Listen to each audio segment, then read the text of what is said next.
Assalamualaikum warahmatullahi wabarakatuh. Bismillahirrahmanirrahim. Alhamdulillahirabbil alamin. Allahumma sholli ala sayyidina Muhammad wa ala alihi wa sahbihi ajmain, amma ba'du. Ada seorang ulama Salafi Wahabi yaitu Ismail Al-Ansori menulis sebuah kitab Al-Qaulul Faslu fi Hukmil Ihtifali bi Maulidi Khairir Rusuli tentang Maulid Nabi. Ulama ini adalah guru dari Al-Syaikh, ulama sepuh Arab Saudi, mufti Arab Saudi, ulama Salafi Wahabi. Yang menarik di sini adalah kita ungkap bahwa di dalam kitab tersebut ada upaya mendistorsi ucapan-ucapan ulama muktamad seperti Imam Ibnu Hajar Al-Asqalani, Imam At-Tasmanti, Imam As-Sakhawi dan sebagainya tentang pelaksanaan Maulid Nabi. Jadi dalam kitab Salafi Wahabi ini menukil ucapan-ucapan ulama-ulama top, ulama-ulama yang masyhur, di mana tujuan menukilnya adalah untuk meyakinkan masyarakat bahwa Maulid Nabi ini sesuatu yang tidak baik.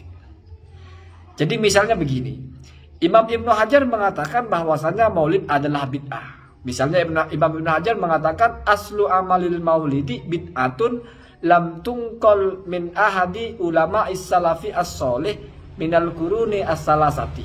Kira-kira seperti itu narasinya. Jadi Maulid Nabi itu memang adalah bid'ah yang tidak pernah dilaksanakan oleh tiga fase ulama terbaik. Salafus soleh ya, sahabat, tabi'in, tabi'in. Tetapi sejatinya perkataan Ibnu Hajar itu ada kelanjutannya, yaitu walakinnaha ma'adzalika qad ishtamalat al-mahasina wadiddoha. Tetapi sejatinya Maulid Nabi itu juga bisa mengandung hal-hal yang baik dan juga bisa mengandung hal-hal yang buruk. Hanya oleh ulama Salafi ini walakinnahanya itu dibuang dan seterusnya itu dibuang, mentok di bid'atun lam tungkol min ahadi as-salafis soleh, hanya mentok di situ. Jadi seolah-olah Ibnu Hajar itu hanya mengatakan bid'ah Maulid Nabi ini bid'ah, tidak pernah dilaksanakan oleh sahabat, tidak pernah dilaksanakan oleh tabi'in, tidak pernah dilaksanakan oleh tabi'in. Kemudian mengutip pendapat ulama yang lain As-Sakhawi, mengutip pendapat ulama yang lain At-Tasmanti dan sebagainya, di mana dipotongnya mesti selalu bid'ah, tidak pernah dilakukan oleh ulama salafus soleh, mesti selalu seperti itu dipotongnya.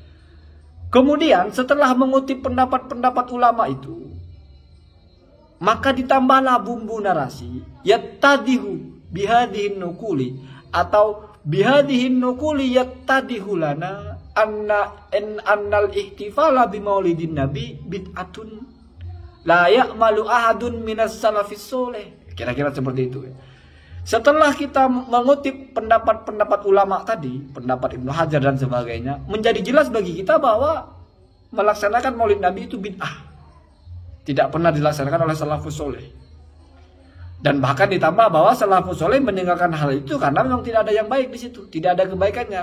La yumkinu ayyakuna tarkahum iyyahu illa li anna laisa fihi khair.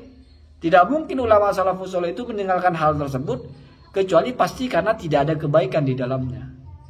Jadi Al-Ansori ini dalam kitabnya itu melakukan satu pengalihan opini, satu pengalihan sudut pandang di mana dinisbatkan kepada Ibnu Hajar dan sebagainya. Memotong ucapannya Ibnu Hajar, mentok disampai bid'ah dan tidak dilaksanakan oleh ulama salafus soleh, lalu dinarasikan bahwasanya ulama salafus soleh tidak melakukan itu karena hal itu memang tidak ada kebaikan di dalamnya.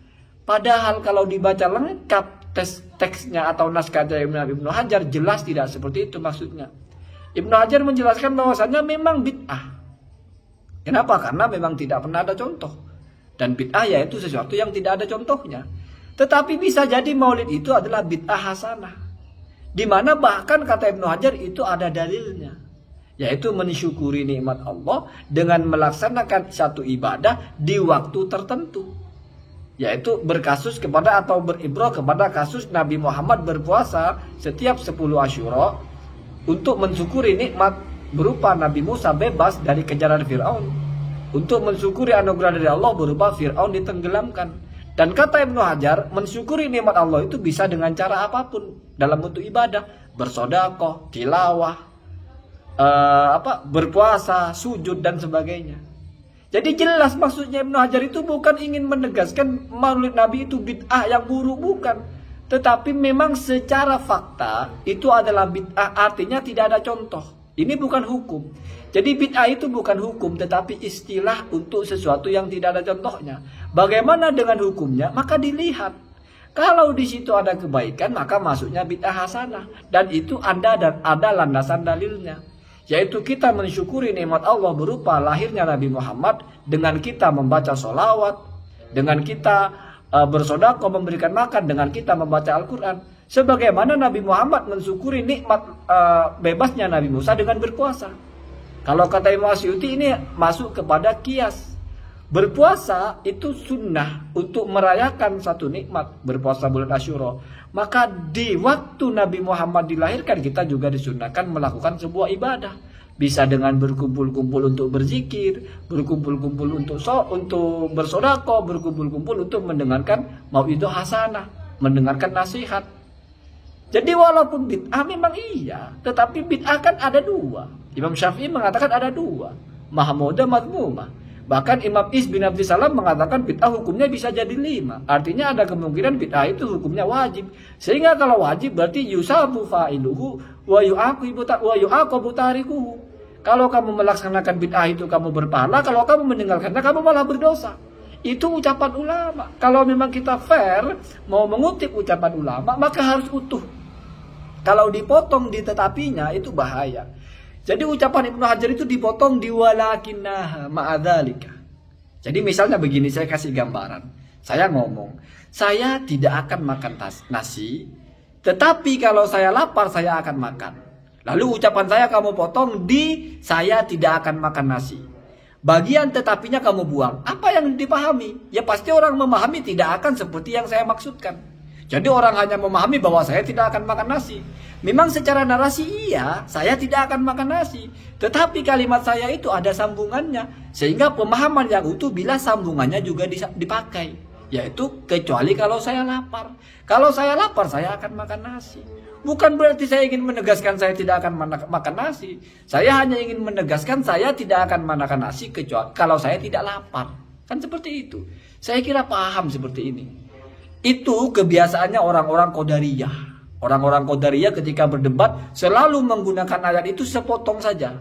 Atammu al-ayata wa taraku akhiraha. Jadi dia membaca ayat seolah-olah dibaca semua, tetapi sejatinya mereka memotong di bagian akhirnya. Misalnya Qadariyah ini mengatakan bahwa semua urusan kita, Allah tidak ada urusan lagi. Allah menciptakan kita berakal, Allah menciptakan kita punya mata, punya telinga, lalu kita silahkan kamu mau beriman, mau kafir. Dibantah oleh Umar bin Abdul Aziz, coba kamu baca ayatnya sampai akhir. Wa ma tasyauna illa ayyashallah. Kamu bisa memilih, kamu bisa berkeinginan, itu tidak lepas dari apa yang Allah kehendaki.